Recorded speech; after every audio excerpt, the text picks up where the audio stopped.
राष्ट्रपिता महात्मा ज्योतिबा फुले, छत्रपती शाहू महाराज, विश्वरत्न डॉक्टर बाबासाहेब आंबेडकर यांच्या विचारांना मी अभिवादन करतो. नामदार समितीचे अध्यक्ष सदाभाऊ, उपाध्यक्ष गवई साहेब, प्रमुख कार्यकर्ते आयोजक बावस्कर साहेब, उत्कृष्ट संचालन करणारे मोरे साहेब आणि उपस्थित मान्यवर बंधू आणि भगिनींनो, सर्वांना जय भीम. आणि डॉक्टर बाबासाहेब आंबेडकरांच्या 135व्या जयंतीनिमित्त सर्वांना माझ्या शुभेच्छा. आपल्या विहाराचा परिचय देत असताना मोरेंनी चांगली माहिती सांगितली. आपल्या इथं विपश्यनेचं आनापान रोज होतं आणि विपश्यनेचं शिबिर होतं, म्हणजे एक दिवशी वन डे आपण करता किंवा अधूनमधून बसता, त्यानंतर धम्मवर्ग होतात. तर ही फार माझ्या मनाला भावलेली गोष्ट, खूप चांगलं कार्य आपल्या विहारामध्ये चालत आहे. गेल्या अनेक वर्षापासून मी अनेक विहारांमध्ये मला पाचारण करण्यात आलं, प्रबोधनाला गेलो, परंतु ह्याच विहारामध्ये मी कसा काय यायचा राहिलो होतो मला कळलं नाही. म्हणून मला जरा शोधत यावं लागलं. तर ठीक आहे, लेट पण थेट म्हणतात तशासारखं मी पोहोचलो. तर असंच कार्य आपल्या विहारामध्ये होत राहो. आमच्याकडून काय सहकार्य लागलं ते आम्ही अवश्य करत राहू. फार सुंदर प्रांगण आहे, निसर्गरम्य वातावरण आहे. तर मित्रांनो, बाबासाहेबांच्या जीवनावर आणि त्यांच्या कार्यावर बोलण्यासाठी आपण हा कार्यक्रम आयोजित केला आणि मला पाचारण केलेलं आहे. तर बाबासाहेबांचं, बावस्कर साहेब म्हणाले की साहेब कोणता विषय ठेवावा. मी म्हणालो बाबासाहेबांच्या बद्दल कुठल्याही एका विषयावर बोलायला एकच विषय पुरतो. आपल्याला सर्वसामान्य लोकांपर्यंत बाबासाहेब न्यायचे असतात, सामान्य व्यक्तीपासून तर विचारवंतापर्यंत. त्यामुळे आपल्याला बाबासाहेबांच्या सर्व अंगाचा थोडा थोडा स्पर्श करत तो बाबासाहेबांच्या कार्याची माहिती सांगायची असते. त्यामुळे आपण कुठलाही एक विषय ठेवू नका. बावस्कर साहेबांना माझी आयडिया पटली. तर बाबासाहेबांचा जो जन्म झाला महूला, त्यानंतर त्यांचं जे शिक्षण घेताना ज्या त्यांना वेदना झाल्या, त्रास झाला, त्यापैकी एक साताऱ्याच्या शाळेचं नेहमी उदाहरण सांगितलं जातं की बाबासाहेबांना कित्येक दिवस शाळेत पाणी सुद्धा मिळत नव्हतं. म्हणजे त्यावेळच्या प्रथेप्रमाणे पाण्याला जर त्यांना स्पर्श करायचा असेल, प्यायचं असेल, तर त्या नळ जो आहे तो नळ शिपाई सोडायचा आणि बाबासाहेब असे ओंजळ करून पाणी प्यायचे. आणि शिपाई जर सुट्टीवर असेल तर शिपाई येईपर्यंत बाबासाहेबांना पाणी त्या शाळेमध्ये मिळत नव्हतं. तर अशी हे गंभीर परिस्थिती होती. संपूर्ण अस्पृश्यांनाच स्पर्शभेद होता. 1903 पर्यंत अस्पृश्याला न्यायालयात जाण्याची परवानगी नव्हती. न्यायालयात 1903 ला मुंबई उच्च न्यायालयाने एक आदेश काढला की अस्पृश्यांना न्यायालयात जाता येईल, परंतु त्यांनी सवर्णांना त्रास होईल असा प्रवेश करू नये, असं वागू नये. मग ते न्यायालयात जाताना कसं व्हायचं, अस्पृश्य वकील जो आहे तो न्यायालयात जायचा आणि बाहेर कुठेतरी तो अस्पृश्य म्हणजे आपला मनुष्य उभा राहायचा आणि तिथून तो विचारणार, वकील येणार, वकील मग तिथे जाऊन सांगणार साहेबांना. तर अशी हे परिस्थिती, इतकी विदारक जातीयवाद, आणि या जातीयवादामुळे या देशाचं वाटोळं सुद्धा झालेलं आहे. हा देश अनेक दिवस गुलामीत का राहिला, तर त्याला जातीवाद हे महत्वाचं कारण आहे. बाबर नावाचा एक मुस्लिम मोगल राजा इथे आला. त्यावेळी राणा संघ नावाचा एक हिंदू राजा होता. बाबर आणि मोगल यांचं युद्ध सुरू होतं. युद्धाचा नियम असा होता की रात्रीच्या वेळी युद्ध करायचं नाही. जसा आता युनोचे नियम आहेत, युद्धाच्या वेळी सामान्य माणसावर बॉम्ब टाकायचा नाही, हॉस्पिटलवर बॉम्ब टाकायचा नाही, नागरी वस्तीवर बॉम्ब टाकायचा नाही. आता सध्याचे नियम आहेत ते टाकतात किंवा चुकून पडला म्हणून सांगतात. मागे अमेरिकेचा इराणच्या मुलींच्या शाळेवर बॉम्ब पडला तर त्यांनी अमेरिकावाल्यांनी म्हटलं आम्ही टाकला नाही, इराणवाले म्हणतात आमच्यावर मुद्दाम टाकला. तर हे नियम असतात. त्याप्रमाणे बाबर आणि राणा संघाच्या दोन सैन्य जे आहे हे आजूबाजूला बसलेलं होतं आणि रात्रीच्या वेळी ते स्वयंपाक करायचे, जेवण करायचे. तर राणा संघाचं जे सैन्य होतं हिंदू सैन्य, त्यामध्ये प्रत्येक जातीचे लोक वेगवेगळ्या चुली करून स्वयंपाक करत होते. तर बाबराने त्याच्या सरदाराला विचारलं कि ये आग क्या दिख रही, बोले अलग अलग. तर बाबराच्या सरदारांनी म्हटलं की महाराज ये हिंदू राजा का सैनिक है और ये अलग अलग जाति के लोग अलग अलग जगह खाना पका के खाते हैं. तर बाबराने त्याला विचारलं तो फिर खाना कैसे खाते हैं, तो बोले खाना भी अलग अलग जगह खाते हैं. तर बाबरानं अशी चुटकी वाजवली, बोले फिर तो अपन जीत गए. जो लोग एक जगह बैठ के खाना नहीं खा सकते वो अपने को जीत नहीं सकते. आणि मग त्याचं जे भाकीत होतं एक मानसिक त्याची एकता जी निर्माण होण्याची जे कारण होती त्याचा त्याला अंदाज होता की जो लोग एक जगह बैठ के खाना नहीं खा सकते वो अपने को जीत नहीं सकते. आणि मग बाबराने ते जिंकलं आणि अनेक वर्ष मोगलांचं राज्य आपल्या देशावर राहिलं. तर हे जातीवादाची अशी हे कहाणी आहे. यामध्ये बाबासाहेबांचा उदय होणं, त्यामध्ये सर्वात आधी बाबासाहेब मुंबईला शिकले, मॅट्रिक झाले आणि मॅट्रिकच्या परीक्षेच्या वेळी चर्नी रोडला तिथे जे एक गार्डन आहे चर्नी रोड मुंबईला, तुम्ही बघितलं असाल, जी गव्हर्नमेंट प्रेस आहे त्या गव्हर्नमेंट प्रेसच्या समोर गार्डन आहे, तिथे बाबासाहेब फिरायला जायचे, अभ्यासाला जायचे. तिथेच कृष्णाजी अर्जुन केळुसकर यायचे. कृष्णाजी अर्जुन केळुसकर हे मराठा जातीचे समाज सुधारक होते आणि एका नाईट स्कूलला हेडमास्टर होते. ते बघायचे की बा हा, आणि बाबासाहेब तिथं अभ्यास करत राहायचे. तर हा एक विद्यार्थी इतका अभ्यास करतो, कोण आहे हा, म्हणून त्यांनी परिचय केला. तेव्हा बाबासाहेबांनी सांगितलं की बा मी महार जातीचा आहे, माझे वडील मिलिटरीमध्ये होते, ते पेन्शन त्यांचं पेन्शनर झाले. आणि मग ते बाबासाहेब जेव्हा मॅट्रिक झाले त्यावेळी त्यांचा बाबासाहेबांचा सत्कार कृष्णाजी अर्जुन केळुसकरांनी भगवान बुद्धाचा ग्रंथ देऊन केला. त्यावेळीची परिस्थिती कशी होती सभेची, आपण कसे बसलेलो आहोत सभेमध्ये, मी इथे बोलतो आहे, तुम्ही असा बसलाय, अध्यक्ष साहेब आहेत, आपले संचालक सूत्र संचालक आहे भावस्कर साहेब, गवळी साहेब बसले. ते त्या चाळीमध्ये जेव्हा सत्कार करायला केळुसकरांनी सगळ्यांना आवाहन केलं त्यावेळी सभा म्हणजे काय लोकांना कळतच नव्हतं. सगळेजण आपापल्या दारातून पाहत होते. कोणी दात घासत होतं, कोणी तंबाखू खात होतं, कोणी बिड्या पित होतं. आणि मध्ये जे ग्राउंड होतं तिथे केळुसकरांनी तो सत्कार केला. हा तो म्हणजे त्यावेळी संस्कृतीच तशी होती, माहीतच नव्हतं ना सभा म्हणजे काय.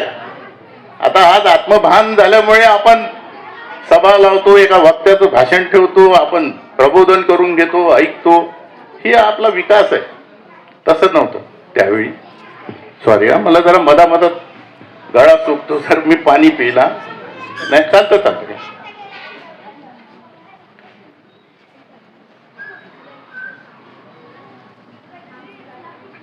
मला वाटलं. तर मग बाबासाहेब जेव्हा मॅट्रिक झाले परत मग कृष्णाजी अर्जुन केळुसकरांना सांगितलं की बाबा मी मॅट्रिक झालोय, पुढच्या शिक्षणासाठी काही मला पैशाची व्यवस्था नाही, वडील 25 रुपये फक्त पेन्शन मिळते आहे. तर त्यावेळी सयाजीराव गायकवाड जे बडोद्याचे राजे होते संस्थानिक, ते मुंबईला राहत होते. हिल मुंबईच्या कुठलं ते हिल आहे तिथे त्यांचा बंगला होता. आणि गुजरात प्रांताने हा मुंबई हा संलग्न होता त्यावेळी. आणि त्यांनी एक योजना पण काढली होती की कुठल्या विद्यार्थ्यांना आपण विदेशामध्ये किंवा अशी शिष्यवृत्ती देण्याची. कृष्णाजी अर्जुन केळुसकर सयाजीरावांनी बुद्ध चरित्र लिहायला सांगितलं होतं. त्याच्यामुळे कृष्णाजी अर्जुन केळुसकरांचा आणि सयाजीराव गायकवाडांचा परिचय होता. सयाजीराव गायकवाडांकडे बाबासाहेबांना न्यायचं त्यांनी ठरवलं. सयाजीरावांना त्यांनी सांगितलं की असा असा एक महारजातीचा विद्यार्थी आहे आणि त्याला पैशाची अडचण आहे. तर ते महाराज म्हणले घेऊन या त्यांना. मग बाबासाहेब लहान मॅट्रिक, त्यावेळी 7वी मॅट्रिक होती. एक 14-15 वर्षाचा मुलगा, त्याला नीटनेटके कपडे करायला सांगितलं त्यांनी आणि गेले.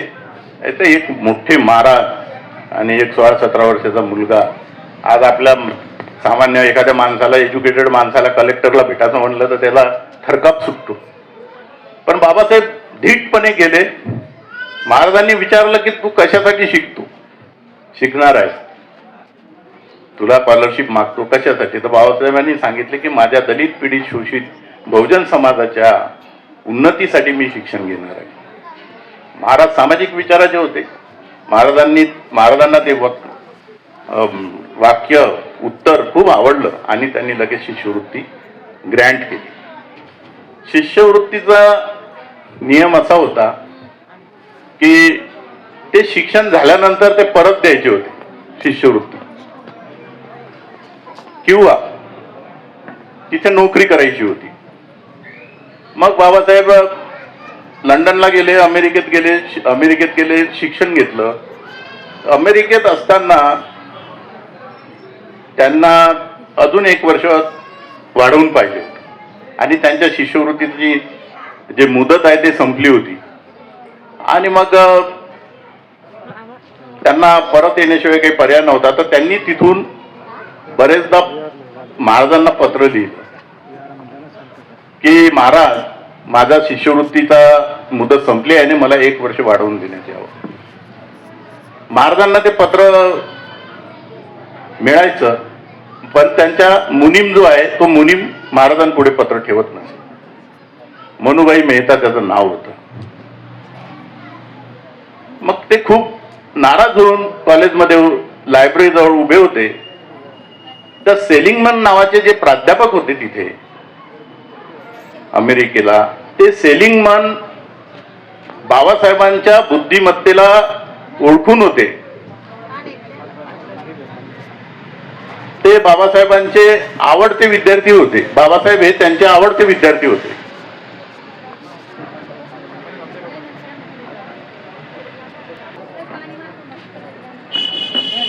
कंटिन्यू. सेलिंगमननी बघितलं की B.R. आंबेडकर फार दुःखी कष्टी दिसतो. एखादा विद्यार्थी जेव्हा आपल्या आवडीचा असतो तेव्हा त्याच्याकडे शिक्षकांचं नेहमी लक्ष असतं. त्यांनी म्हटलं, मिस्टर आंबेडकर, आपण एवढे दुःखी कष्टी का दिसताय? Why you are looking sad? त्यांनी सांगितलं की माझी शिष्यवृत्तीची मुदत संपली आहे आणि मला आता परत जावं लागणार. आणि मी अनेकदा पत्र लिहिलं सयाजीरावांना, परंतु संस्थानांकडून काही उत्तर येत नाही. तर मग त्यांनी म्हटलं, कम टू माय चेंबर, माझ्या चेंबरमध्ये ये. सेलिंगमननी चेंबरमध्ये बोलावलं आणि एक शिफारसवजा पत्र लिहून दिलं की तुमच्या देशातला, सयाजीरावांच्या नावाने, की तुमच्या देशातला अत्यंत हुशार असलेला अर्थशास्त्रज्ञ, शास्त्रामध्ये हुशार असलेला विद्यार्थी हा आमच्या इथं शिकतो आहे आणि तो जर पूर्ण शिक्षण घेऊन भारतात आला तर तुमच्या देशाला त्याचा फायदा होईल, म्हणून तुम्ही त्याला मुदतवाढ द्या. हे पत्र जेव्हा बडोद्याला आलं संस्थेमध्ये, तेव्हा मुदतवाढ देण्याशिवाय काही पर्याय राहिला नव्हता. कारण अमेरिकेच्या एका प्रोफेसरचं पत्र मग मनुबाईंनी महाराजांसमोर ठेवलं. महाराजांनी लगेच ग्रँट केलं. मग बाबासाहेब शिकवून इकडे आले. शिक्षणानंतर सुरुवातीला त्यांनी वकिली केली. वकिलीसाठी मुंबई उच्च न्यायालयामध्ये नोंदणी केली. जातीवाद असा होता की त्यांना त्या वकील जिथं बसतात त्याला बार म्हणतात. आपला हा बार नाही, तो बार म्हणजे वकिलीचा बार, वकील बार. तर वकील बार मध्ये पाण्याचं त्यावेळी मडकं होतं. त्या मडक्याला हात लावू देत नव्हते. You are untouchable. आणि मग तिथले जे वकील होते त्यांनी असं ठरवलं की याची वकिली चालू द्यायची नाही. बाबासाहेब जायचे यायचे 3 महिने एकही केस नाही.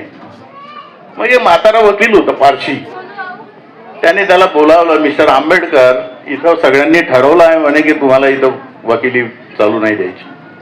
तू 3 महिने काय 3 वर्ष आला तरी तुम्हाला केसेस भेटणार नाही म्हणे. बाबासाहेब म्हणे असं आहे का? मग बाबासाहेबांनी आपले जे कार्यकर्ते आहेत, दादासाहेब गायकवाड नाशिकचे, दत्तोबा पवार कोल्हापूरचे, तिकडे हरदास होते नागपूरचे, सगळ्यांना सांगितलं. आणि मग जो केसेसचा फ्लो आला सगळ्या समाजाच्या, तर मग जे पैसे आले तर आम्हाला ते मोजता येत नव्हते, तुम्हाला माहित असेल तो प्रसंग. मग इकडे यांना माहित झालं मनुभाई मेहताला की याची वकिली सुरू झालेली आहे आणि याचे पत्र आपण दाबून ठेवले, परंतु यांनी सेलिंगमनची शिफारस देऊन ग्रँट करायला लावलं शिष्यवृत्ती. त्याची थोडी जळली होती. त्याने मग बाबासाहेबांना पत्र पाठवलं की तुम्हाला जे पैसे दिले शिष्यवृत्तीचे त्या बदल्यात तुम्ही नोकरी करा, नाही तर मग ते पैसे परत करा. तर बाबासाहेब एकदा बडोद्याला गेले होते, तुम्हाला तो प्रसंग माहित आहे. बडोद्याला गेले, त्यांना नोकरी दिली, परंतु तिथे कोणीच नीट वागेना. फाईल त्यांच्या अंगावर दूर फेकून द्यायचे, पाणी दुरून द्यायचे, त्याला राहायला जागा मिळाली नाही. कुणातरी पारशी मित्राचे इतर आले, तिथूनही त्यांना काढून दिलं. बाबासाहेबांनी म्हटलं की मी एकदा आलो होतो, परंतु माझ्याशी फार जातीभेद झाला आणि मी तुमचे पैसे परत देणार आहे. मी काही गुडव्या स्वभावाचा नाही आहे. तरी तो परत पत्र पाठवायचा. महाराजाला काही माहित नाही ते पैसे परत द्या. आणि तो त्यावेळेचे जे मातब्बर काही कार्यकर्ते होते मुंबईमध्ये, जोशी वगैरे, त्यांनाही पत्र पाठवायचा की हा पैसे देत नाही, बडोदा संस्थानचे पैसे देत नाही. शेवटी बाबासाहेबांना जेव्हा पत्र एक मिळालं तेव्हा बाबासाहेबांनी सांगितलं की मी तुम्हाला नेहमी म्हणतो आहे, त्यांनी धमकी दिली होती कोर्टात जायची, मी तुम्हाला नेहमी सांगतो की मी गुडव्या स्वभावाचा नाही आहे, मी तुमचे पैसे परत देईन, इतपर तुम्हाला काय करायचं ते करा. उत्तर वाचून मनुभाईला राग आला. मनुभाईंनी महाराजांसमोर पत्र ठेवलं आणि ते फाईल ठेवली आणि केस टाकण्यासाठी महाराजांची परवानगी पाहिजे होती. महाराजांना सांगितलं की यांनी पैसे घेतले आणि हे यांनी पैसे परत दिले नाही. तर महाराजांनी बघितलं, महाराज म्हणाले हे पैसे मिस्टर आंबेडकरांच्या शिक्षणासाठी खर्च झाले, ते परत मागण्याचा प्रश्नच उरत नाही. आणि ते फाईल त्यांनी गोल मारून फेकून दिली. तर असं हे महाराजांचं कार्य होतं. आणि बाबासाहेबांना जो शिक्षणासाठी त्रास झाला शिष्यवृत्तीसाठी, म्हणून बाबासाहेब जेव्हा 1942ला ब्रिटिशांच्या काउन्सिलमध्ये काउन्सिलर म्हणून, मंत्री पण म्हणतात त्याला, हे झाले, त्यावेळी त्यांनी विद्यार्थ्यांसाठी शिष्यवृत्तीची योजना बनवली. सगळ्यात आधी आज जे आपल्याला मॅट्रिक झालेल्या मुलांना शिष्यवृत्ती मिळते, ती शिष्यवृत्ती बाबासाहेबांमुळे 1942 पासून मिळते. तर हे फार मोठं कार्य बाबासाहेबांचं आहे.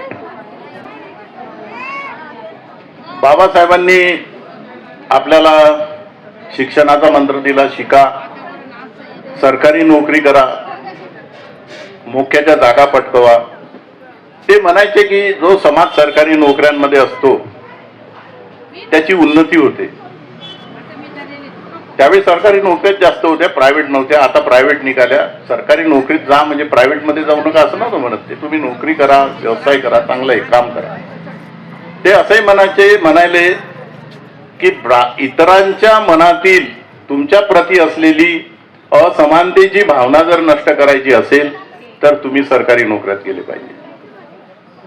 बाबासाहेब पुढे म्हणाले की ब्राह्मणांचं महत्व यासाठी आहे की ते सरकारी नोकऱ्यांमध्ये आहे. म्हणजे जो समाज सरकारी नोकऱ्यांमध्ये असतो त्या समाजाची एक वेगळी इमेज तयार होते. इमेज आज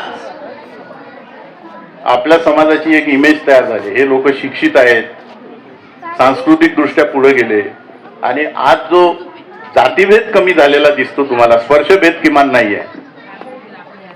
हा कशामुळे झाला? आम्ही आमची प्रगती केली, शिकलो, नोकऱ्या केल्या, सुसंस्कृत झालो म्हणून नाही, म्हणून जातीभेद कमी झाला. ते लोक सुधारले म्हणून नाही झाला. ते लोकांनी जातीभेद सोडला म्हणून जातीभेद कमी नाही झाला, तर आम्ही आमची प्रगती केली म्हणून जातीभेद कमी झाला. मग याच्यासाठी काय माध्यम दिले बाबासाहेबांनी? बाबासाहेबांनी रिझर्वेशन दिलं.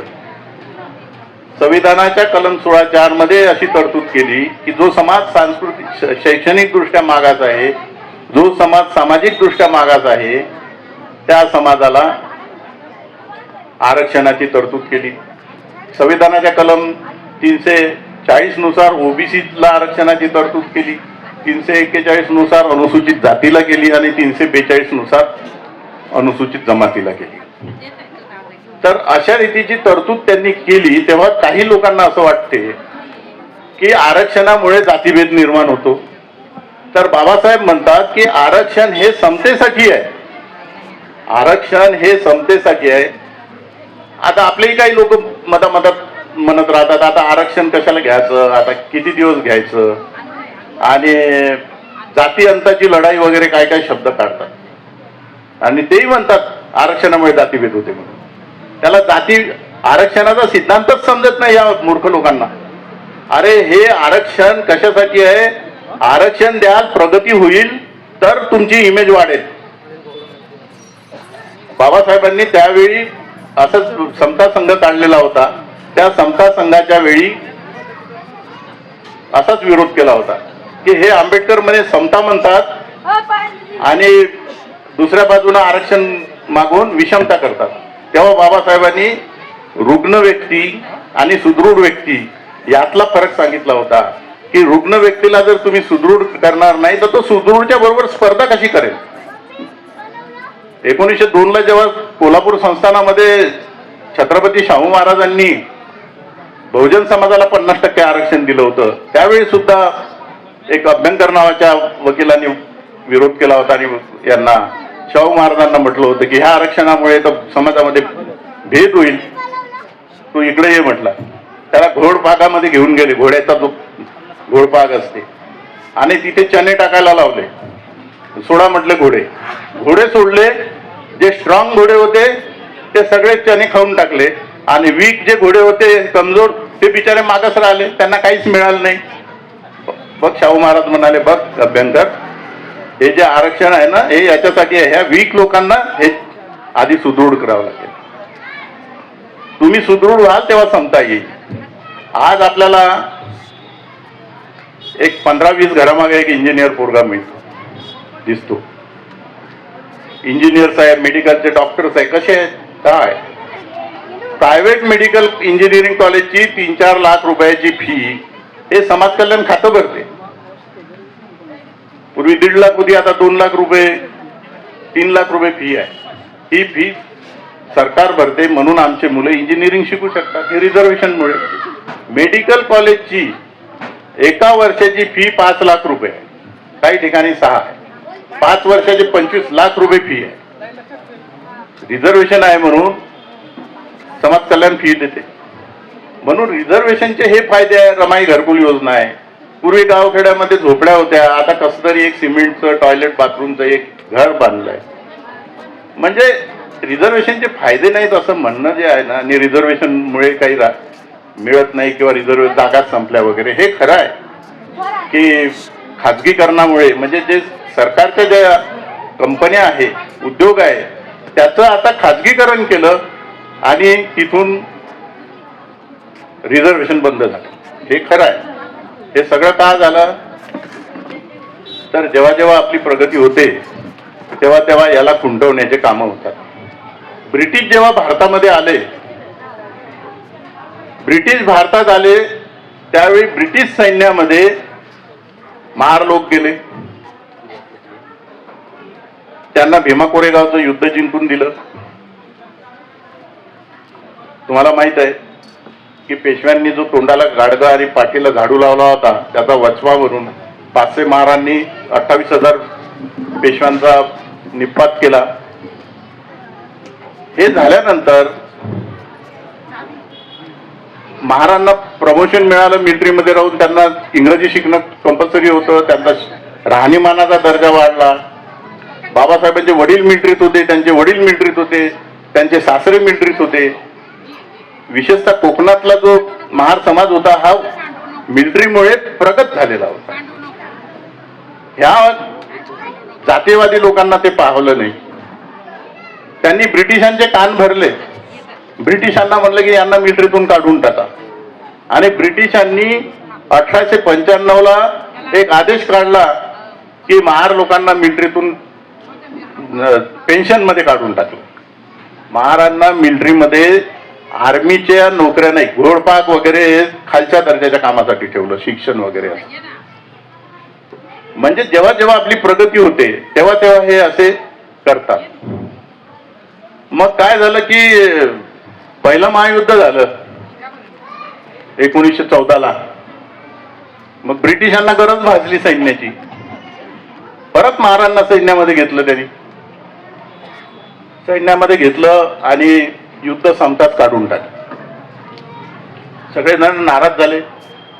बाबासाहेबांचे वडील, त्यावेळीचे जे काही कार्यकर्ते होते ते इंग्लंडला, राणीला पत्रव्यवहार करायचे की बाबा आम्ही तुम्हाला भारतामध्ये वेगवेगळे राज्य जिंकून दिले, तुमच्या आर्मीमध्ये आम्ही मोठं काम केलं आहे आणि आम्हाला तुम्ही काढून टाकलं, आम्हाला घ्या. नेटिव्ह आर्मी म्हणून त्यावेळेचा तो हे होता, बटालियन होतं, त्याला नेटिव्ह म्हणायचे मुंबईचं. तर त्यांचं काही उत्तरच नाही यायचं. त्यांनी आदेश काढला पेन्शनमध्ये, महारांनी घ्यायचं पण नाही नोकरीमध्ये. मग दुसरं महायुद्ध आलं 42ला. त्यांना परत गरज भासली. परत त्यांनी महारांना घेतलं, बोलावलं या. त्यावेळी बाबासाहेबांचा उदय झालेला होता. त्यावेळी मग बाबासाहेबांनी ठणकावून सांगितलं की आता आमच्या लोकांना मिलिटरीतून काढून टाकायचं नाही. आणि मग पहिलं महार बटालियन स्थापन झालं कामठीला. आता मी जे सांगितलं ना की खाजगीकरण, जसे जसे आमचे लोक पुढे जातात तसं तसं ते माग खिचासाठी काही ना काही कृत्या करतात. पहिल्या वेळी त्याने इंग्रजांना सांगून मिलिटरीतून काढलं, आता खाजगीकरण करून सरकारी नोकऱ्यातून काढलं, आणि आता तिसरं आणलंय त्याने उपवर्गीकरण. हा मोठा करंट विषय आहे आता. उपवर्गीकरण म्हणजे अनुसूचित जाती. अनुसूचित जातीमध्ये महाराष्ट्रामध्ये 13.5% आरक्षण आहे आणि केंद्रामध्ये 15% आरक्षण आहे. त्या अनुसूचित जातीमध्ये 59 जाती आहेत. 59 जातीमध्ये एक जात अशी म्हणते की ह्या बौद्धांनी आम्हाला पुढे जाऊ दिलं नाही, त्याच्यासाठी आम्हाला वेगळं आरक्षण द्या, आम्हाला 5% आरक्षण द्या. आता हे जे मनुवादी लोक असतात त्यांना तर यांच्यामध्ये फुटच पडायची असते. त्यांनी म्हटलं ठीक आहे तुम्हाला वेगळं आरक्षण देतो, परंतु कायद्यात बसत नव्हतं. बाबासाहेबांनी म्हटलं सगळे अनुसूचित जाती एक राहिले पाहिजेत. त्यांचा दृष्टिकोन हा सगळ्या बहुजन समाजाला एक करण्याचा होता, अनुसूचित जातींना एकत्र राहण्याचा होता. परंतु ही एकता त्यांना खटकत होती. म्हणून मग त्यांनी सुप्रीम कोर्टात एक निकाल लावून घेतला की ज्या अनुसूचित जाती आहे त्याच्यामध्ये गटवारी करायची, अ ब क ड, आणि ज्यांनी फायदा घेतला त्याला मागं टाकायचं, ज्याला मिळाला नाही त्याला फायदा द्यायचा. त्याच्यासाठी मग महाराष्ट्र सरकारने एक उपवर्गीकरणाची समिती नेमली. त्याचा अहवाल आता सादर झाला आहे, परंतु तो अहवाल ओपन व्हायचा आहे. त्याच्यामध्ये त्यांचं जे म्हणणं होतं की बौद्धांनी आम्हाला पुढे येऊ दिलं नाही, विशेषतः मातंग समाजाची अशी मागणी होती.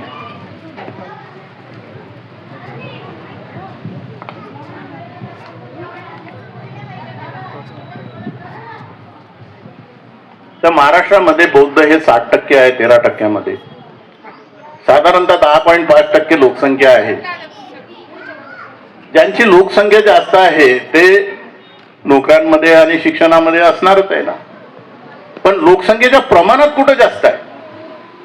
10% जर बौद्ध आहे तर 10% नोकऱ्यात नाही आहे, 5% आहेत. मग 5% आमच्याच जागा कमी आहेत, मग आम्ही दुसऱ्याच्या जागा घेतल्या, ह्या म्हणण्याला काही अर्थ आहे का? तुमचा अनुशेष पूर्ण भरलेला नाही, फक्त आरोप करायचे. तुम्हाला पुढे येऊ दिलं नाही म्हणजे काय निवड मंडळामध्ये एमपीएससी आणि युपीएससी आमचे लोक होते का निवड करायला? तुम्हाला तुमची निवड केली नाही, फक्त आमच्याच लोकांची केली.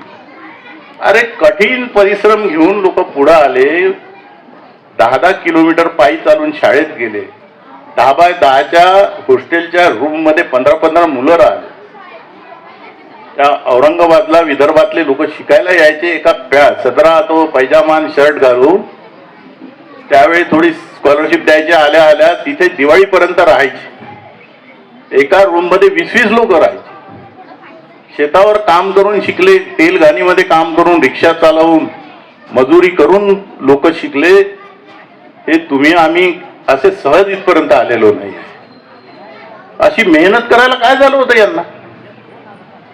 हे गेले, पुढे गेले, शिकले म्हणता, पण त्याच्यासाठी कष्ट किती होतं? बाबासाहेबांनी जो मंत्र दिला ते ऐकलं आमच्या आई वडिलांनी. बाबासाहेब महाडच्या भाषणात म्हणाले होते महिलांना उद्देशून की ब्राह्मणाची बाई जर प्रेग्नंट असेल तर ती ही विचार करते की कुठल्या हायकोर्टाची जागा रिकामी आहे माझ्या मुलासाठी, आणि आमची बाई म्हणे विचार करते की कुठल्या महानगरपालिकेत झाडू आल्याची जागा खाली आहे. हा विचार तुम्ही सोडून दिला पाहिजे, तुम्ही पदव्या घेतल्या पाहिजे, पुढे गेले पाहिजे.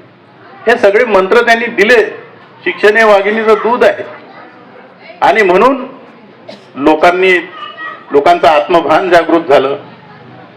लोकांना जो जागृतीचा विस्तव आहे तो त्यांनी तेवत ठेवला, म्हणून हा समाज पुढे आला. परंतु त्याच्या लोकसंख्येच्या प्रमाणात पुढे आलेला नाही. हा जो आरोप आहे ना की यांनी आम्हाला जागा मिळू दिल्या नाही, हा खोटा आहे. आणि त्यांनी उपवर्गीकरणाचा अहवाल सादर केला, त्याला अ ब कड करायचं आहे.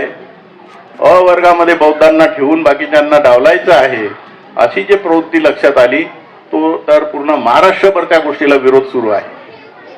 आणि त्यांनी काय केलं की 10 तारखेला GR काढला आणि 15 तारखेपर्यंत तुमच्या सूचना द्या म्हटलं. 5 दिवसात मध्ये फुल्यांची जयंती आली आणि आमचे लोक सतत आठवडाभर व्यस्त असतात जयंतीमध्ये, आणि 15 तारखेपर्यंत मुदत दिली. म्हणजे असा कोंडवारा करून मुदत मागितली होती. सर्वांनी विरोध केला. सम्राटनी पण मोठं षडयंत्र म्हणून बातमी छापली. तेव्हा आता 30 तारखेपर्यंत, मी तर 1 महिन्याची मुदत मेल करून मागवली होती. त्यांनी 15 दिवसाची मुदत दिली. 30 एप्रिलपर्यंत. माझं तुम्हा सर्वांना आव्हान आहे, तो मेल मी तुम्हा सर्वांच्या कार्यकर्त्यांच्या व्हॉट्सअपला पाठविल. ते तुमच्यापर्यंत आलंही असेल कदाचित ते निवेदन, की आम्हाला उपवर्गीकरण मान्य नाही, कारण आम्ही कोणाच्या जागा घेतलेल्या नाही, आमच्याच जागा कमी आहेत, अशा रीतीचं पत्र त्या मेलनी सगळ्यांनी पाठवायचं आहे. जास्तीत जास्त मेल केले पाहिजे. पहिल्याच दिवशी विरोधकांचे 1200 मेल केल्याची बातमी आहे. एवढे ते लोक सतर्क आहेत. तर आपण आपल्या जयंतीच्या विषयावर परत येऊया. आपण जयंतीच्या, मी तर आवाहन केलं की या जयंतीमध्ये जिथे जिथे तुम्हाला संधी मिळेल तिथे तिथे आहे उपवर्गीकरण, जनगणनेचा हा मुद्दा आपल्या समाजापर्यंत न्या. आपण फार अशा तर ह्या आरक्षणाची, याची जे शैक्षणिक जी रिझर्वेशनची तरतूद आहे तशी बाबासाहेबांनी स्कॉलरशिपची केलेली होती आपल्याला, तशीच त्यांनी एक फार मोठी 1951ची घटना दुरुस्ती केली. त्याचा थोडक्यात सारांश असा आहे की मद्रास हायकोर्ट जे आहे, मद्रास सरकार GR काढला होता की शैक्षणिक संस्थांमध्ये, इंजिनिअरिंग, मेडिकल या संस्थांमध्ये अनुसूचित जाती, जमाती आणि OBC यांच्यासाठी आरक्षण राहील. हा GR काढल्यानंतर एका उच्चवर्णीय व्यक्तीने हायकोर्टामध्ये तो GR चॅलेंज केला की की ह्या जी आरमुळे जातीभेद निर्माण होईल आणि संविधानामध्ये शैक्षणिक आरक्षणाची तरतूद नाही म्हणे, फक्त नोकरीची आहे. आता संविधानामध्ये राज्य सरकारला मागासवर्गीयाच्या उन्नतीसाठी विविध योजना आखण्याचे अधिकार दिलेले आहे, पण त्यांनी त्याचा अर्थ वेगळा काढला आणि मद्रास हायकोर्टाने मान्य केलं त्याचं आणि तो जी आर रद्द केला. मग मद्रास सरकार जे आहे, तामिळनाडू सरकार म्हणा, ते सुप्रीम कोर्टात गेलं की आमचा जी आर का रद्द केला. तर सुप्रीम कोर्टाने त्या उच्चवर्णीय व्यक्तीचं ऐकलं आणि जी आर रद्द केला.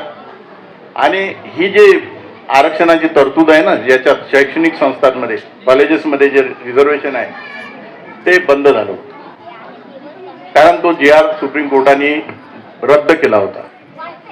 बाबासाहेबांना जेव्हा कळलं, बाबासाहेब त्यावेळी विधिमंत्री होते 51ला, की सुप्रीम कोर्टाने मद्रास सरकारचा SC STच्या शैक्षणिक संस्थेचा आरक्षणाचा जी आर रद्द केला, तेव्हा बाबासाहेबांचा मोठा संताप झाला की ज्या महत् प्रयासाने मी संविधान सभेमध्ये गेलो या मागासवर्गीयाच्या उत्थानासाठी, मला सगळं माहीत आहे की त्यांना इथून निवडून दिलं जात नव्हतं. काही काँग्रेसी नेत्यांचं म्हणणं होतं की यांना दरवाजाच काय खिडक्या पण बंद आहे. आणि मग खुलना मतदारसंघातून वेस्ट बेंगालमधून बाबासाहेब निवडून गेले होते. तर बाबासाहेबांनी मग अभ्यास केला की सुप्रीम कोर्टाने जर रद्द केलं तर का केला. तर त्याचं म्हणणं होतं की बा घटनेमध्ये ती तरतूद नाही, घटनेत तरतूद आहे पण त्याचा अर्थ काढला नाही बरोबर. मग बाबासाहेबांनी ठरवलं की स्पेसिफिक की सरकारला अधिकार द्यायचे की SC ST OBC विद्यार्थ्यांना आरक्षणाची, शैक्षणिक संस्थांमध्ये आरक्षणाची तरतूद करायची. मग पहिली घटना दुरुस्ती त्यांनी संसदेमध्ये मांडली आणि त्याच्यात त्यांनी नमूद केलं की SC ST OBC विद्यार्थ्यांना शैक्षणिक संस्थेमध्ये आरक्षणाची तरतूद राज्य सरकार करू शकते. त्यावेळी जे बाकीचे खासदार होते, ती पहिलीच घटना दुरुस्ती होती. तर बाबासाहेबांना म्हणाले की मिस्टर आंबेडकर, तुम्ही या घटनेचं मंदिर बांधलं आणि तुम्हीच ते पाडत आहे. तर बाबासाहेब म्हणाले, मंदिर मी जरूर बांधलं, पण त्या मंदिरात जर पुजाऱ्यानं घाण केली असेल तर कोणी साफ करायची, आणि म्हणून हे घटना दुरुस्ती करावी लागते. आणि मग ती पहिली घटना दुरुस्ती बाबासाहेबांनी केली.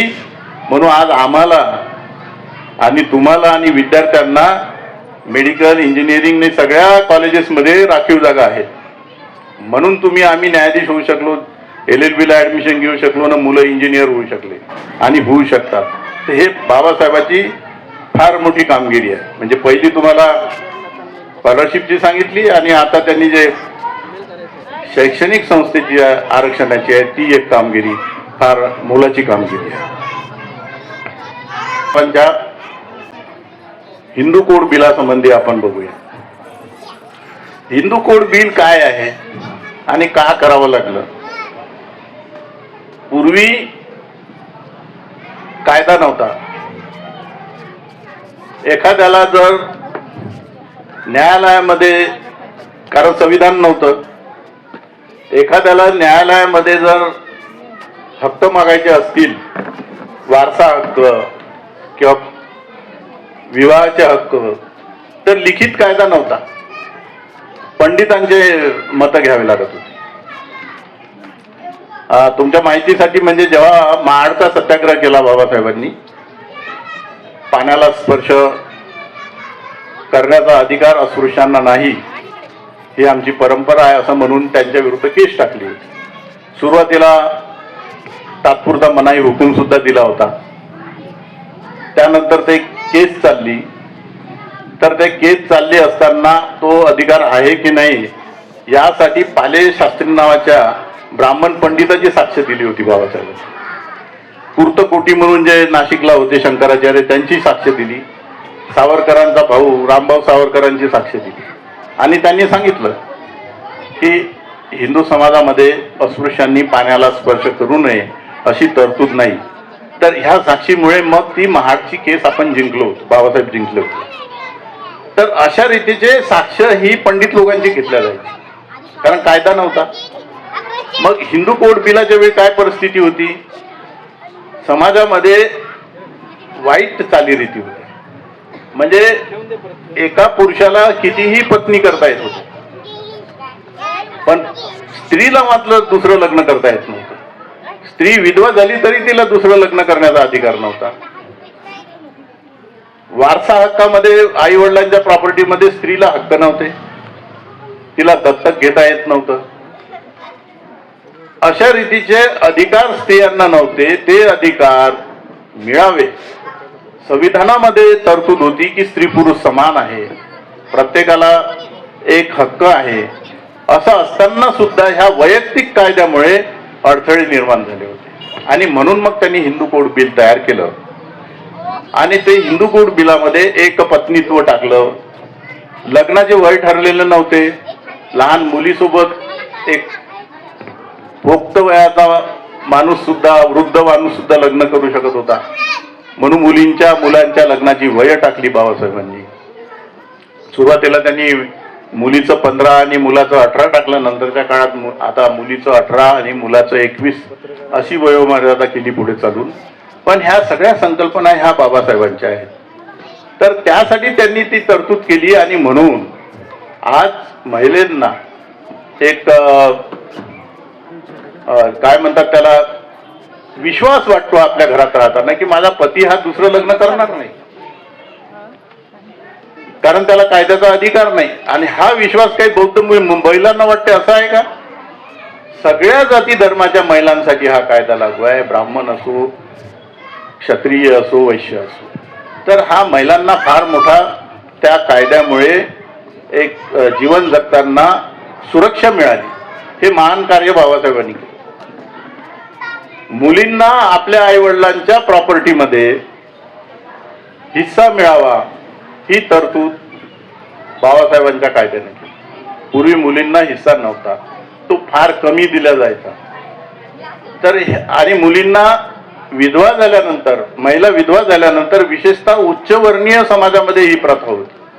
विधवेला दुसरं लग्न करण्याचा अधिकार नाही. तुम्हाला माहित आहे, महात्मा फुल्यांनी विधवांसाठी एक विधवा गृह काढलं होतं. त्यांच्यावर अत्याचार व्हायचे तर त्यांच्या बाळणपणाची सुद्धा त्यांनी सोय केली होती. यशवंता जो त्यांचा मुलगा आहे तो अशाच एका विधवेचा मुलगा होता.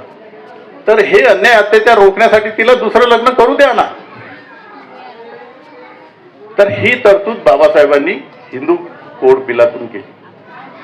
हे करत असताना त्यांनी हा कायदा बौद्ध, जैन, शीख यांनाही लागू केला. काही लोकांना वाटते आम्हाला हिंदू केलं. बाबासाहेबांनी हिंदू केलं नाही. बौद्ध, जैन, शिखांना का लागू केला? तर बौद्धामध्ये त्यावेळी आपण बौद्ध नव्हतो, तरी पण भारतामध्ये जे काही बौद्ध होते उत्तरेकडे लडाखमध्ये, त्या बौद्धांमध्ये बहुपत्नीत्व होतं. हे जे काही वाईट प्रथा होत्या त्या बौद्ध, जैन, शिखांमध्ये सारख्याच होत्या. त्यांच्यात पण बहुपत्नीत्व, त्यांच्यात पण विधवेला विवाहाचे अधिकार नाही, वडिलोपार्जित प्रॉपर्टीमध्ये हक्क नाही, दत्तक घेण्याचे, हे सगळ्यांना सारखे होते. तर हा कायदा हे सुधारणावादी कायदा होता. त्याच्यासाठी त्यांनी हिंदू कोड बिल, त्यांनी म्हटले की आम्ही हिंदू करत नाही, जे हिंदू नाही त्यांना हिंदू करत नाही, हा कायदा लागू करतो. आणि लग्नाचं जे आहे तो जे लोक ज्या जाती च्या प्रथा आहे त्या प्रथेप्रमाणे जे करतील ते कायदेशीर राहील. त्याच्यात काही त्यांनी लिहिलं नाही की अंतरपाठ धरा, हे करा. फक्त ज्यांच्यामध्ये सप्तपदी आहे त्यांनी सप्तपदी करून लग्न करायचं. त्यामुळे बौद्ध विवाह कायदा हा जो वेगळा मागत होता, तर बाबासाहेबांच्या काळामध्ये बौद्ध, जैन, शीख बाबासाहेबांना भेटायला गेले होते. तर त्यांनी म्हटलं बाबासाहेबांना की आम्हाला वेगळा कायदा द्या, याच्यात नका देऊ. तेव्हा बाबासाहेबांनी म्हटलं की मी जेव्हा तुम्हाला सर्वांना एकत्र ठेवण्याचा प्रयत्न करतो तेव्हा तुम्ही फुटीरतेचे बीज पाडू नका. हे उत्तर बाबासाहेबांनी. त्यांनी वेगळ्या कायद्याला नकार दिला. आपल्या देशामध्ये धर्माचे वेगवेगळे कायदे नको म्हणाले. मुस्लिम कायदा सुद्धा 1937ला केलेला होता. ख्रिश्चन कायदा ब्रिटिशांच्या काळातला होता. आणि बाबासाहेब म्हणाले की एखाद्या धर्माचा कायदा त्या धर्मगुरूच्या उपदेशानुसार होत असतो. मोहम्मद पैगंबरांनी लग्न कसे करावे हे त्यांनी सांगून ठेवलं, शरीयत म्हणतात त्याला. ख्रिश्चन येशूनी 10 कमांडमेंट म्हणतात, त्याच्यामध्ये सांगून ठेवलं वारसा कसा राहील, हे कसा राहील. बुद्धांनी, जैनांनी आणि शिखांच्या 10 गुरूंनी याबाबत काहीच सांगितलं नाही. बुद्धाच्या काळात जर आईच्या भावाला मामा म्हणत असतील तर बुद्धांनी काका म्हणायचं नाही सांगितलं. ज्या परंपरा आहेत त्या तशा ठेवल्या, वैचारिक बदल केले. अशा रीतीनं बाबासाहेबांनी सांगितलं आणि वेगळ्या कायद्याची गरज नाही हे त्यांनी पटवून दिलं. मधल्या काळामध्ये काही लोकांनी वेगळा बौद्ध कायदा पाहिजे म्हणून मागणी केली, परंतु ते बाबासाहेबांच्या विचारांच्या विरोधात होतं. मी त्या महाराष्ट्र सरकारच्या समितीमध्ये सांगितलं, doctor Babasaheb Ambedkar writing and speeches volume 14, 1 आणि 2 यामध्ये हिंदू कोड बिलाच्या वेळीची संपूर्ण चर्चा आलेली आहे. त्या चर्चेमध्ये बाबासाहेबांनी वेगळ्या कायद्याला विरोध केला. ते कोटेशनच्या कोटेशन मी समितीपुढे ठेवले. समिती मला म्हणाली, तुम्ही या समितीमध्ये आहे, तुम्ही विरोध का करता?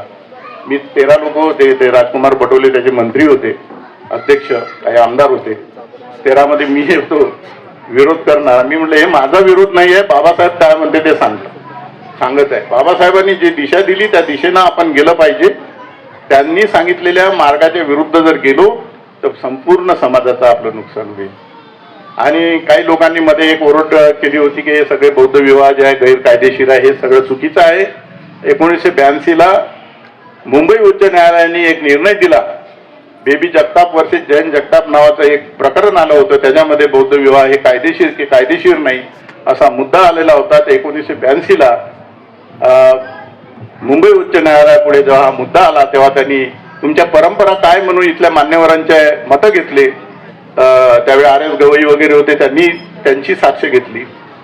तर तिथे सगळ्यांनी सांगितलं की बा आमच्या इथे त्रिशरण पंशील होतं, शुभ्र वस्त्र असतात, 3 वेळा साधुकार होतो, पुष्पहार घातल्या जातात आणि आमचा विवाह होतो.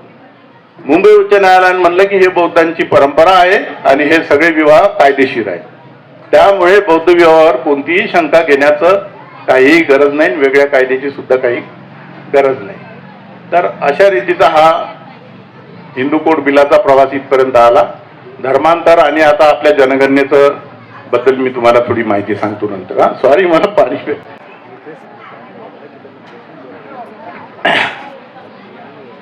आता जनगणनेचा मुद्दा आला. जनगणनेमध्ये 3-4 प्रवाह आहेत.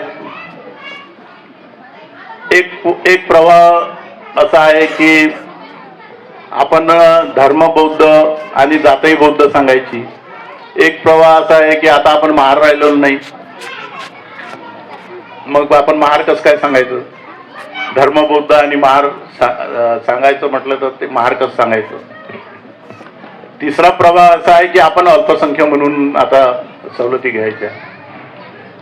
तर हा मोठा काही लोकांना बुचकळ्यात पडणारा विषय आहे ना. त्याची आता मे महिन्यामध्ये 15 मे पासून जनगणना सुरू होत आहे. पहिल्या टप्प्यामध्ये अनुसूचित जातीचे आहेत का म्हणून विचारायला येणार आहे आपल्याकडे. तर 14 ऑक्टोबर 1956ला धर्मांतरानंतर बौद्धांना आरक्षण नव्हतं, कारण आरक्षण फक्त हिंदू आणि शिखांना दिलं होतं अनुसूचित जातीचं. सुरुवातीला हिंदूंना दिलं. संविधान अनुसूचित जाती आदेश 1950 असा एक कायदा आहे, आदेश आहे. त्याच्यामध्ये फक्त हिंदूंना, म्हणजे हिंदूंच्या ज्या जाती आहे महार, मातंग आणि यांना म्हणजे पूर्ण भारतातल्या, महाराष्ट्रात 59 आहे आणि भारतभर 1200 आहे, 1208 या सर्वांना त्यात आरक्षण होतं. मग शिखांनी आंदोलन केलं, शिखांची मागणी 1956ला पूर्ण झाली. बरं, हे यांनाच का दिलं हा एक विषय आहे. संविधान बनत असताना अल्पसंख्याक म्हणून एक संकल्पना होती. त्यामध्ये पारशी, आपले ख्रिश्चन आणि मुस्लिम हे सुद्धा ब्रिटिश काळामध्ये आरक्षण घेत होते. त्यांना मुस्लिमांना 1909 पासून आरक्षण आहे, 1909, आणि ब्रिटिशांना 1919 पासून आरक्षण मिळालं. सॉरी, ब्रिटिशांना नाही, ख्रिश्चनांना तर मग संविधान सभेमध्ये असं ठरलं, अल्पसंख्याक समिती होती की बा यांना इतक्या दिवसाच्या सवलती आहेत. बाबासाहेब म्हणाले की यांच्यापेक्षा आमची परिस्थिती खराब आहे, आम्हाला काही सवलती पूर्वी मिळाल्या नाहीत. बाबासाहेबांनी गोलमेज परिषदेपासून आरक्षणाची मागणी केली. गव्हर्नमेंट ऑफ इंडिया ऍक्ट 1935 केला, त्याच्यात एससी म्हणून पहिल्यांदा आरक्षण मिळालं, परंतु तो 39 पासून बंद झाला कायदा. 2 वर्ष ते फायदा मिळाला. मग आता आम्हाला याच्यापेक्षा जास्त आरक्षणाची गरज आहे हे प्रतिपादन केल्यामुळे यांनी आरक्षण घेऊ नये अशी त्यांची वल्लभभाई पटेल ज्या अल्पसंख्याक समितीचे अध्यक्ष होते त्यांनी सूचना केली. तर त्यांनी मान्य केलं. ते ख्रिश्चन आणि मुस्लिम खासदारांनी मान्य केलं की बाबा आम्ही आधीपासून घेतो आहे, तर आता आम्ही घेणार नाही, आम्ही मेन स्ट्रीममध्ये जाऊ, मुख्य प्रवाहामध्ये जाऊ. मग आता त्यांना वेगळं करण्यासाठी जेव्हा हे अनुसूचित जाती आदेश 1950 लागू झाला, तर तिथे ते नमूद करावं लागले की हिंदू असेल त्याला देऊ. मग बौद्धांचा तर काही प्रश्नच नव्हता, कारण बौद्ध झाले नव्हते. 56ला बौद्ध झाले. आपण जे काही बौद्ध होते ते अनुसूचित जमातीचे आहे, शेड्यूल ट्राईब. कुठे आहे ते? पूर्वेकडे आहे. पूर्वेकडला जो नागालँड आणि इकडे याला जे बुद्धिस्ट आहे तिकडले ते अनुसूचित जातीचे आहेत, जमातीचे आहेत. आणि ते जमातीला धर्माचा निकष नाही आहे, ते कोणीही धर्माचे असू शकतात. ओबीसी आणि जमाती, फक्त धर्माचा निकष हा अनुसूचित जातीसाठी. तर आणि तिकडले जे आहे ते जे जमाती चकमा बौद्ध वगैरे जे आहे ना तिकडले, तर त्रिपुराचे वगैरे, तर त्या जाती ह्या हिंदू धर्माच्या जातीसारखं नाही आहे. ते तिकडले डोंगर, दर्या, झाडं, झुडपं याच्यावरच्या जाती आहेत. त्याला उद्देशून त्या जातीचे नाव आहे. तर तो विषय वेगळा आहे. मग आपण बौद्ध झाल्यानंतर बौद्धांना आरक्षण नव्हतं, म्हणून बाबासाहेबांनी सांगितलं 15 ऑक्टोबर 1956ला नागपूरला की तुम्ही सवलतीची चिंता करू नका, सवलती माझ्या पोटाच्या खिशात आहे, सवलती तुम्हाला देऊ. आणि बाबासाहेबांचं एक 30-31 दिवसामध्ये निधन झालं 6 डिसेंबर 1956ला. आणि त्याच्यामुळे मग सवलतीचा प्रश्न तसाच राहिला. त्यानंतर 3 ऑक्टोबर 1957ला रिपब्लिकन पार्टीचं अधिवेशन झालं. त्या अधिवेशनामध्ये बौद्धांना अनुसूचित जातीचे आरक्षण द्यावे अशा रीतीचा ठराव त्यावेळी पास करण्यात आला. हा ठराव पास केला. त्यानंतर बौद्धांनी आपल्याला अनुसूचित जातीचं आरक्षण मिळावं यासाठी आंदोलनं केली रिपब्लिकन जनतेने. आणि 1960ला महाराष्ट्रामध्ये महाराष्ट्र सरकारने महाराष्ट्रापुरतं बौद्धांना बौद्ध म्हणून आरक्षण अनुसूचित जातीचं दिलं. त्याच्यासाठी वेगळा धर्मांतरित बौद्ध म्हणून जातीचा दाखला पण काढला. परंतु केंद्र सरकार हे आरक्षण देत नाही. केंद्र सरकारचे जे खाते आहे त्याला हे आरक्षण लागू नव्हतं, कारण आरक्षणाचा अनुसूचित जातीचा जो विषय हा केंद्र सरकारचा आहे. असे म्हणतात की ज्यावेळी यशवंतराव चव्हाण नाशिकवरून निवडून गेले, तर त्यापूर्वी जे काही रिपब्लिकन पार्टीची तडजोड झाली त्यावेळी दादासाहेब गायकवाडांनी जी मागणी केली होती त्या मागणीमध्ये बौद्धांना, धर्मांतरित बौद्धांना अनुसूचित जातीचे आरक्षण द्यावे अशी एक मागणी होती. दीक्षाभूमीची जागा द्यावी, कारण दीक्षाभूमी स्मारक समितीचे ते अध्यक्ष होते, अशी एक मागणी होती. ती मागणी मग यशवंतराव चव्हाणांनी महाराष्ट्र राज्य निर्माण झाल्यानंतर 1960 पासून बौद्धांना बौद्ध म्हणून आरक्षण दिलं. परंतु केंद्र देत नव्हतं. त्यासाठी बरेच लढे झाले. मध्ये ते मोरारजीभाई देसाई पंतप्रधान होते, त्याच्याकडे आपलं एक शिष्टमंडळ भेटायला गेलं, तर त्यांनी म्हटलं की तुम्हाला बुद्धवाचं कोण सांगितलं. म्हणजे त्याला अशा रीतीची उद्धट उत्तर दिले जाते. नेहरूकडे रिपब्लिकन पार्टीच्या खासदारांचं शिष्टमंडळ गेलं होतं, दादासाहेब गायकवाड त्यावेळीचे काही खासदार जेवढे काही होते. तर नेहरूंनी विचारलं म्हणे की अभी और कितने लोग होने वाले हैं बौद्ध. तर एका खासदाराने म्हटलं कि सर आसमान में जब बादल आते तो कितना पानी बरसेगा कोई बता सकता क्या. तर ह्या उत्तराचा नेहरूला राग आला आणि नेहरूनं ते निवेदन फाडून टाकलं म्हणे. म्हणजे बौद्धांना, धर्मांतरित बौद्धांना अनुसूचित जातीचं आरक्षण देण्याला इतका विरोध होता, अनास्था होती. मग असं आंदोलन करत करत 1990ला रामविलास पासवान हे व्ही.पी. सिंग पंतप्रधान असताना रामविलास पासवान हे समाज कल्याण मंत्री होते. त्यांनी विधेयक मांडलं बौद्धांना आरक्षण देण्याचं. त्यांचं जनता दलाचं सरकार होतं आणि त्याला भारतीय जनता पार्टीचं समर्थन होतं. तर त्यावेळी जी तरतूद केली तर त्यावेळी पी. शिवशंकर हे काँग्रेसचे नेते होते आणि काँग्रेस त्यावेळी विरोधी पक्षात होतं. तर पी. शिवशंकरनी म्हटलं की तुम्ही बौद्धांना सवलती दिल्या, परंतु एक सूची असते म्हणजे यादी जातीची, त्याच्यामध्ये तुम्ही धर्मांतरित बौद्ध हा समूह टाका. आरक्षण कोणाला मिळते? जातीलाच मिळते असं नाही, ते एखाद्या समूहाला पण मिळते. 1990ला जेव्हा आरक्षण दिलं तेव्हा धर्मांतरित बौद्ध हा एक नवीन समूह डॉक्टर बाबासाहेब आंबेडकरांच्या नेतृत्वाखाली उदयास आला. त्यांना आरक्षणाची गरज आहे असं त्या प्रिएम्बलमध्ये म्हणजे प्रस्तावना असते प्रत्येक कायद्याची, त्या उद्देश पत्रिकेत म्हटलेलं आहे. तर हा समूह म्हणून तुम्ही दाखल करा अशी विनंती केली. तर त्यावेळेच्या भाजपच्या एका खासदारांनी त्याला विरोध केला. अभी जो पहले मारते अभी बौद्ध हो गया, अभी इनको एससी का आरक्षण मिलेगा, अभी इसमें कुछ मत करो. रामविलास पासवानला वाटलं याच्यामध्ये अजून काही बदल केला अजून वेळ लागेल, बिल मंजूर होणार नाही. अधिवेशन दुसऱ्या दिवसपासून संपणार होतं, तो शेवटचं बैठक होती. मग रामविलास पासवानांनी म्हटलं की जे आहे ते मंजूर करून टाकू, नंतर बघू. बघितल्यानंतर ते तसं राहिलं. 90ला पास झालं. सगळ्यांना वाटलं बौद्धांना आता अनुसूचित जातीचे आरक्षण मिळालं, आम्हालाही वाटलं. 2012च्या दरम्यान सम्राटमध्ये पहिल्या पानावर बातमी आली की डॉक्टर विजय गायकवाड यांना धर्मांतरित बौद्ध असा अनुसूचित जातीचा दाखला दिला असता UPSCने त्याचा दाखला नाकारला, त्याला आरक्षण दिलं. म्हटलं हे काय झालं? आम्ही त्यांची चौकशी केली. त्याचे वडील भारत गायकवाड वकील होते, त्यांना भेटलो. तो UPSC पास झालेला, त्याचे डॉक्युमेंट स्टेजला ही वेळ आलेली होती.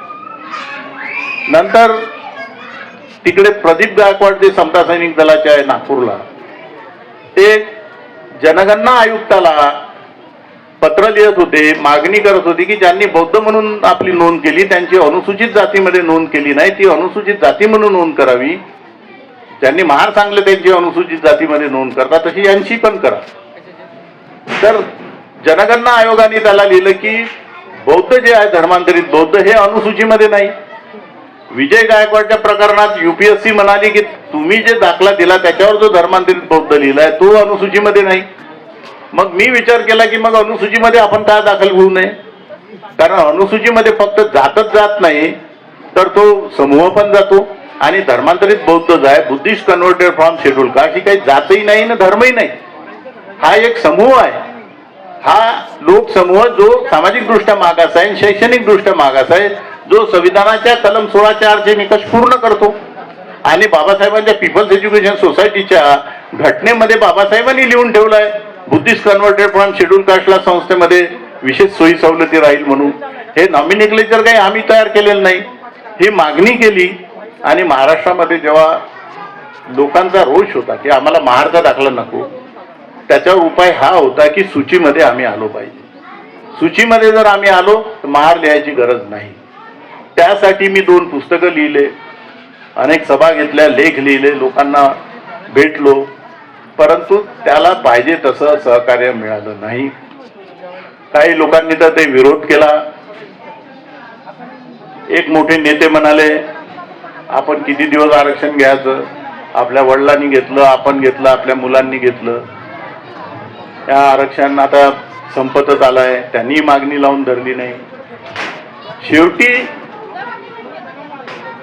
बाबासाहेबांचे वाक्य सांगितले की बाबासाहेब काय म्हणाले की महार मातंग नावामध्ये काही पडलं नाही, त्यांना कचऱ्या कुंडीची सुद्धा किंमत नाही, तुम्ही हे सोडून द्या.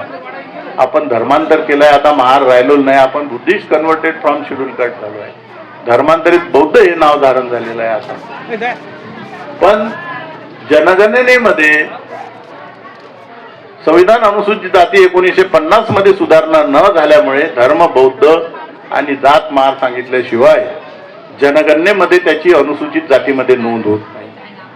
आणि अनुसूचित जातीची जर नोंद कमी झाली, संबंध अनुसूचित जातीचा विषय सोडा, त्याच्यामध्ये जो 37 नंबर आहे आपला महार म्हणून, बौद्ध म्हणून, त्याची जर नोंद कमी झाली तर आज जे आपले वर्गीकरणामुळे लचके तोडत आहेत, जे लोक 2% आहे ते 5% जागा मागतात आणि आम्ही 10% असून आम्हाला 5% जागा देतात, तर तिथे आम्हाला बोलायला आम्हाला एक बॅकग्राऊंड पाहिजे की आम्ही 10% हवं, आम्हाला 10% आम्हाला वर्गवारीमध्ये मिळालं पाहिजे. जर तिकडे संख्या कमी भरली तर वर्गीकरणामध्ये संख्या कमी, म्हणजे टक्केवारी कमी मिळेल. आपल्याला ना सरकार आपल्या पाठीशी, ना कोणी अधिकारी, ना आपण आर्थिकदृष्ट्या संपन्न आहोत. आपल्याजवळ फक्त आपल्याला एकच आहे की जनगणनेमध्ये आपली लोकसंख्या जास्त दाखवून टक्केवारी दाखवणे. त्याच्यासाठी आता बरेचदा वाद घालतो आपण, आम्हालाही काही चांगलं वाटत नाही हे सांगताना. आम्ही स्वाभिमानी बौद्धच आहे, परंतु मरता क्या नाही करता अशी गंमत आलेली आहे आणि इतक्या शॉर्ट पिरियडमध्ये काहीच सुधारणा होऊ शकत नाही. आता एप्रिल आहे ना मे महिना आलेला आहे, यामध्ये आपल्याला प्रत्येकाने काळजी घ्यायची आहे. आणि आपली लोकसंख्या, आपली म्हणजे महारांची, बौद्धांची 37 नंबरची, आपली म्हणजे अनुसूचित जातीची कंप्लीट तर आहेत, पण मी स्पेसिफिक बोलतो की ही लोकसंख्या अधिक दिसली पाहिजे. त्याची सगळ्यांनी जबाबदारी आपण सगळ्यांनी घेतली पाहिजे. प्रत्येकाची नोंद झाली पाहिजे. पूर्वी आपण एवढं काटेकोरपणे बघत नव्हतो, मी पण काही एवढं लक्ष देत नव्हतो. कोणी बौद्ध सांगितलं काय, गेल्या वेळी 65 लाख लोकांनी बौद्ध सांगितलं, त्यांची अनुसूचित जातीमध्ये नोंद झाली नाही. अशा अनेक लोकांनी न सांगितल्यामुळे आणि आजही काही लोक विरोध करतात, त्यांच्या विरोधाकडे काही वेळपर्यंत दुर्लक्ष करा. स्वाभिमान त्यांनाही आहे, आम्हालाही आहे. आमचं आयुष्य पूर्ण चळवळीमध्ये गेलेलं आहे. परंतु जर तुम्ही इकडे, कारण बाबासाहेब काय म्हणतात, आरक्षण हे समतेसाठी आहे. जर आरक्षणापासून वंचित झालो, तुम्हाला 5 जागा मिळाल्या, 10 पैकी 5, तर 5 लोकांचं नुकसान आहे. जनगणना किती वर्षानं होत आहे? 15 वर्षाने. 11ला झाली ना, आता 15 वर्षांनी कर, म्हणजे 15 वर्षापर्यंत काही तुम्हाला त्याचा निकाल आता 2 वर्षांनी ते घोषित करतील, म्हणजे 17 वर्ष. आता 26ला जनगणना झाली तर ते परत कधी जनगणना घेतील ना नाही घेतील काय त्यांचा भरोसा. म्हणजे तितके दिवस तुम्हाला प्रत्येक ठिकाणची जागा कमी होईल. आणि हे वर्गीकरणाला तर निघालेच आहे, आपला विरोध जरूर आहे. वर्गीकरणाची गरज नाही, आम्ही कोणाच्या जागा खाल्ल्या नाही, कोणाला येऊ दिलं नाही, ह्या म्हणण्याला तर काही अर्थ नाही. आम्ही भाऊ भाऊ म्हणून तर त्यांना वेळोवेळी मदत केली. अन्याय अत्याचार झाला तर त्याच्यावर आम्ही धावून गेलो. त्याच्या मनामध्ये अशा रीतीच्या भावना आहेत. तर आपण सुद्धा सतर्क असलं पाहिजे मित्रांनो. येत्या जनगणनेमध्ये सतर्क राहा. उपवर्गीकरणाचा मुद्दा एक आहे, त्याच्यामध्ये सतर्क राहा. तर मला असं वाटतं की आपलं बऱ्यापैकी प्रबोधन झालं असेल. आपण मला शांतपणे ऐकून घेतलं. आपल्या मंडळाने मला इथे अगत्याने पाचारण केलं, त्यासाठी मी सर्वांचा आभारी आहे. सर्वांना माझा जय भीम. आणि मी माझे 2 शब्द इथेच थांबतो. जय भीम.